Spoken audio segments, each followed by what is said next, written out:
ஐயா, சுவாமியோட பல்வேறு வாசஸ்தலங்கள்ல நீங்க அவர் கூடவே இருந்திருக்கீங்க.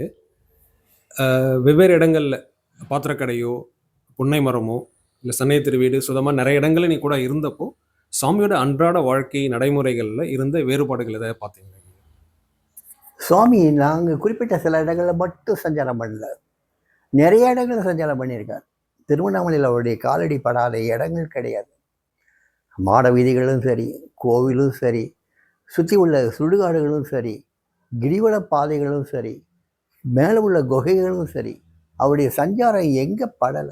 திருவண்ணாமலை நகரம் முழுவதுமே அவருடைய காலடி தடம் பட்டது.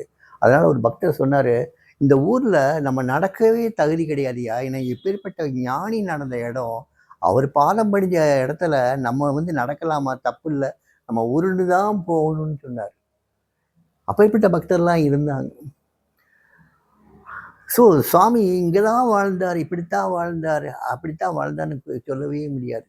எங்கெங்க எந்தெந்த சமயத்துக்கு ஏற்றபடி அவர் இருக்கணுமோ அப்படிலாம் இருந்தார். எப்படிலாம் அவங்க அப்பா அவரை வச்சிருக்கணும்னு நினைச்சாரோ அப்படிலாம் இருந்தார் அவர். சுவாமிக்கு எந்த விதமான ஒரு சௌகரிய குறைச்சலும் எங்கேயுமே அவருக்கு ஏற்பட்டது இல்லை. ஒரு சமயம் புன்னமடத்தில் இருக்கும்போது கடுமையான மழை, கொட்ட மழை கொட்டுது.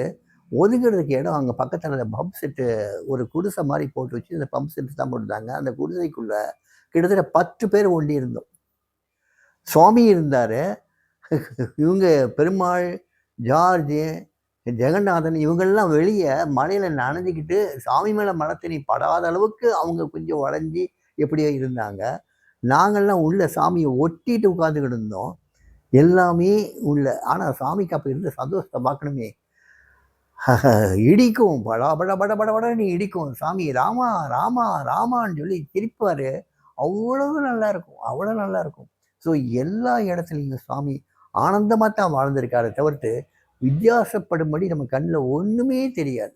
எந்த இடம் வந்து அவரை வந்து மாற்றினதே கிடையாது. இடத்துல வந்து அவருடைய வாழ்க்கை முறையை மாற்றுச்சுன்னு நம்ம ஒரு நாளும் சொல்ல முடியாது. அவருடைய வாழ்க்கை முறை எல்லா இடத்துலையும் ஆனந்தமாக இருந்தது, அற்புதமாக இருந்தது, பொறாமையாக கூட இருந்தது. இந்த மாதிரி கூட வாழ முடியுமா?